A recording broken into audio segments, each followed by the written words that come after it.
Alright, so welcome back guys, welcome to your first time here. I'm Vision Hero Binary Team up you guys in our video. Today we're giving you guys my overall review for Season 2 of Power Rangers Beast Morphers and the entire series as a whole. Now if Power Rangers is something you're interested in, don't forget to hit the subscribe button down below and hit that bell icon. There to miss more Power Rangers content from me moving forward. Now let's begin. So yeah, like I said, we finally got our whole season of Power Rangers Beast Morphers. Now Season 2 I think was a good season. I feel like the first half wasn't as strong as Season 1. I feel like the first half of Season 2 was basically filler. And I gotta say, I feel like all of the past seasons within the Nick era, the first half of the second season always are filler episodes. And that's just how I feel. And I feel like none of them were very memorable, at least in my opinion. I mean, sure, you had a few here and there, but in my opinion, none of the early episodes were really that memorable to me. I mean, we did get, I think the only one that really sticks out to me, and it's even a filler episode, is the one with Roxy and her aunt. And that wasn't even a good one. I mean, I just feel like they were all filler and just unnecessary. Now, the second half was really good because following the mid-season premiere, every episode after that was all connected tissue and a connected storyline leading up to the team up of good connection. So I really liked that. It was a good way. It was a connected story, which I always love how they do those, and it was probably one of the best parts of Season 2. Now, the downside to that is after you got the whole team up episode, the next, I think it's like 3, 4, I think maybe 5 episodes went back to being all filler, which isn't totally bad. I mean, I know you need your filler here and there, but these episodes were either okay, meh, or just downright terrible. And first off, I gotta talk about the Silva Switch. That, to me, in my opinion, has gotta be the worst episode of Beast Morphers, in my opinion. Now, I know that episode was kind of important leading up to the finale, as it gave hints of Steel becoming human at the end of the season. So, I understand that idea, but at the same time, I'm someone who preferred Steel to become human at the end of this series. I didn't really like that they went down that route. I was fine with him being a robot and them not transporting him into being good or being a human. So I would have been fine with him sacrificing himself and not coming back to life. So that I didn't really care for that episode. And then of course you get the dance number, which I honestly think has got to be one of the most cringy moments in PR history. Like I DVR'd the episode because I always DVR them because they're just on too early in the morning for me. But I even when I watched it, I just fast forward for the dance number because it was just way too cringy. Like one of the worst moments in Power Rangers. It was just so cringy. I hated it. Yeah, but overall, then you get those episodes. I feel like the one with Zoe and her brother was decent. You had some good to okay ones, nothing too special there. They were just meh, in my opinion. And then you got the 3 episodes that were the arc leading up to the finale, which were all good episodes, very strong episodes, and I really did like it. And those filler episodes did add in some good stuff. I mean, you did get to see Zoe and her brother, which was fine. It was a decent to okay episode. You had the famous Nate and his parents, which was a meh to okay. Nothing I really cared too much about. You had Ravi and Roxy with their relationship, again, nothing I cared about. I feel like the second half, those 5 episodes after the mid-season, after the team up and leading up to the finale, were just meh to okay. They weren't that great. They just felt like filler, and honestly I just didn't care for them. Now overall for the series, I did enjoy it. If I had to give the overall series a grade, I'd give it an 8 out of 10. I think it was a very strong episode. I might even go as far and say it was an 8.5 out of 10. Really strong episodes, really great stuff. Again, the first half of Season 2, in my opinion, was mainly all filler. I mean, yeah, I know we have to have those sometimes, but they just weren't that memorable to me.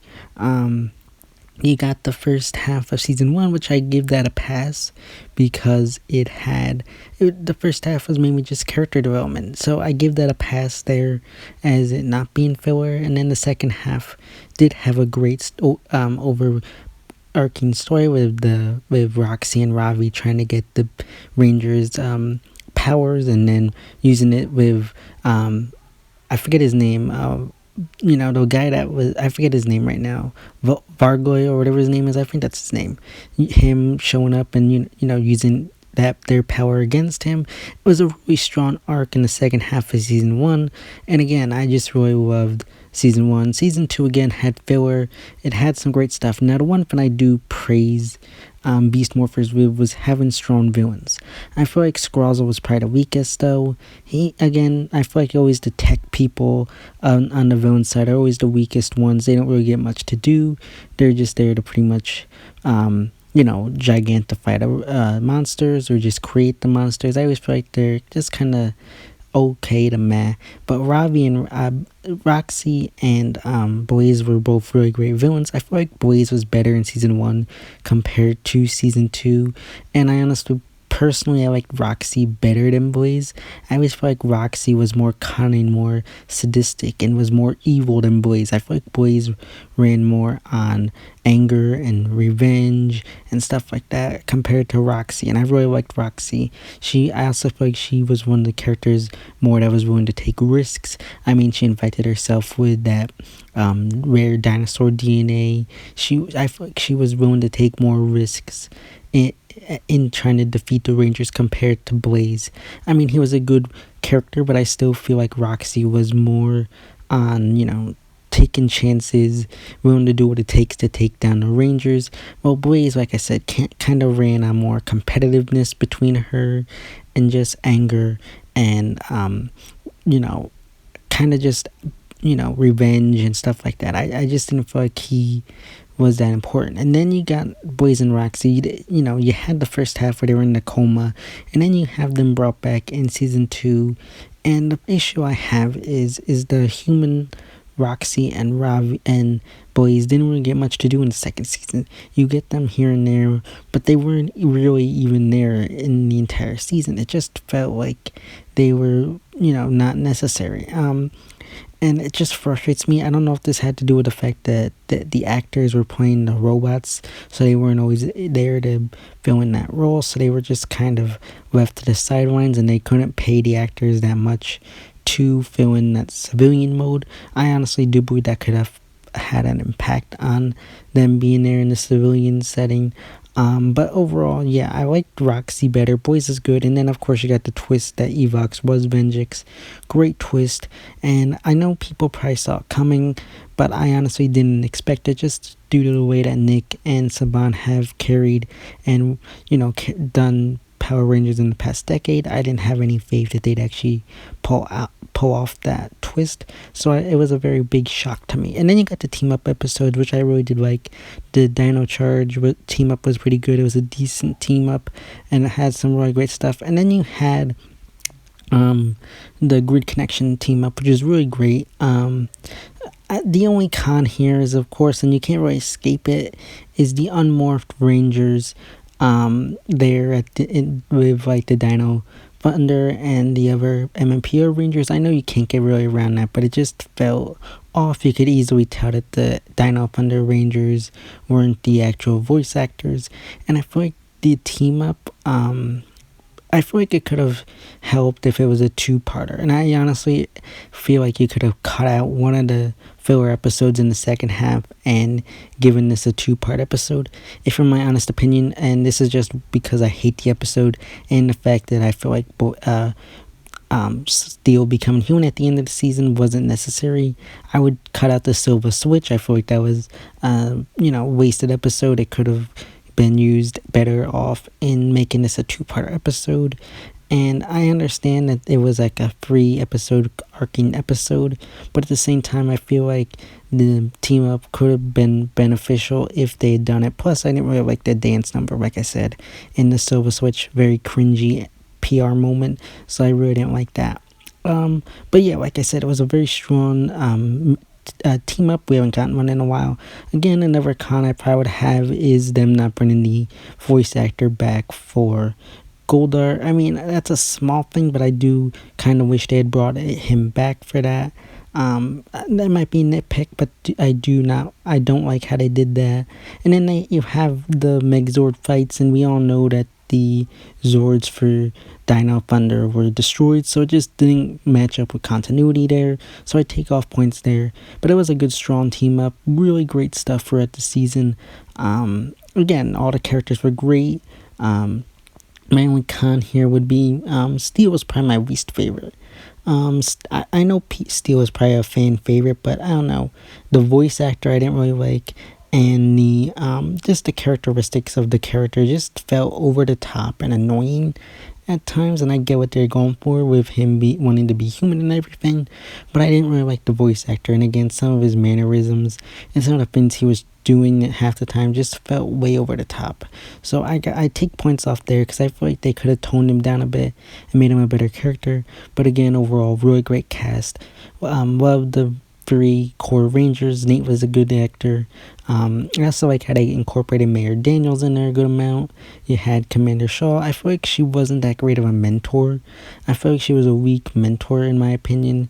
I mean, she was there here and there sometimes, but I feel like she was a weak mentor for the season. But then, I mean, again, you got Zoe's mom, who was here and there too. She was a good character. Again, they had great and decent cast. You had that one technician that would return. I think her name was Megan. I liked how they did bring her back. I feel like the cast was good. On both sides, all the villains and heroes were really great. The only cast that I probably would say annoyed me and I didn't like was Ben and Betty. Now, this has nothing to do with the actors. The actors were fine. However, I did not like them as characters. Now, I'm kind of getting sick and tired of these comic relief characters. We had them with Victor and Monty. We had them with Bulk and Skull and Samurai. I don't think we had them in the other 2 seasons in the Neo Saban era, but these ones have just gotten annoying and old. I don't want to see them in Dino Fury. And honestly, I'm hoping that they don't have them in Dino Fury. I mean, granted, they most likely will, but I just don't want to see them. I mean, their comedy wasn't horrible, but at times it just felt amateur and just like slapstick like we got with the past few seasons. So to me, I just didn't really like it. I mean, I know some people do like that comedy, but to me, I just am done with it all over the past 10 years. I hope, and if we do get more comedy, I'd prefer it to be more like Bulk and Skullish in like season 2 and of MMPR, and maybe some like Boom and SPD, or even like Devin and Cassie in Dino Thunder. I'm sick and tired of this slapstick comedy, so I hope PR can return to its usual type of comedy that's had over the past, in the past 20 years. I hope we can return to that form. But overall, again, I feel like this was a strong season, and again, I did enjoy the season overall. And again, if I had to give this season a grade, I'd probably give it an 8.5 out of 10. But let me know your thoughts and opinions about the overall season 2 of Beast Morphers and Beast Morphers as a whole in the comment section down below. So yeah, guys, that's my review of Power Rangers Beast Morphers Season 2 and Power Rangers Beast Morphers overall. As always, if you like this video, don't forget to give it a big thumbs up and share. Don't forget to hit the subscribe button down below and hit that bell icon. That way you miss more Power Rangers content from me moving forward. And you can follow me on Instagram and Twitter, which is linked in the best section of my YouTube channel. As always, I'm Vision Hero Boy Entertainment, and I'll see you next time.